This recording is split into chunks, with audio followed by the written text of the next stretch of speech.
Libreng serbisyo ng gobyerno ang inilapit ng pamahalaan sa mga residente ng Danglas Abra. Ito ay sa pamamagitan ng isang caravan na layong patatagin ang ugnayan ng LGU at mga barangay. Si Rod Asurin ng PIA Cordillera sa sentro ng balita.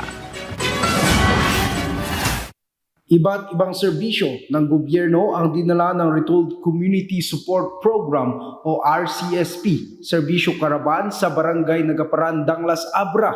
Bukod sa mga serbisyo gaya ng libreng gupit, konsultasyon, libreng gamot at assistance mula sa iba't ibang opisina ng gobyerno, nagkaroon din ng dialogo upang pag-usapan ang mga isyu ng komunidad. Iti may katlo nga parte na dito ikat iso di jayen pinang-enhance ti barangay development plan. Iso nga di nga tumulungan ng iti municipal government, provincial government, iti DILG, akas facilitators, ken dagiti national agencies tap no ma-identify nga talaga no anya dagiti appropriate nga needs dagiti barangay nga isonto iti lungalong tayo iti national government. Buo nga magbagik at sukot-sukot. Kung nabayagon sir, di pala napan nga lawas, badi mo't malalayngan dahil ito sibot ko. Kaslamot bulong, nagpapailo ta mo ito nga mga mo't malalayngan.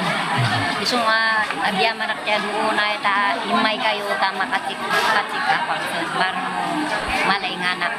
Samantala, binigyang diin naman ni Danglas Vice Mayor Russell Bragas ang kahalagahan ng pakipagtulungan ng komunidad sa gobyerno. Ang tayo nga may libak nga tinagaparang nabaybayan nga lugar. May isa nga lugar nga naliplipatan, nabaybayan, dagiti nagkalkalabas ng gobyerno. Ang tayo may libak na ita. Kung magsipot na nakikooperar kayo, you supported the administration, you supported the government, binigbig yun, gusto nga turay, si pinili yung tinasyaan nga dana, bang nalang ang mariknayo, malakam yun, niya gusto ng gobyerno.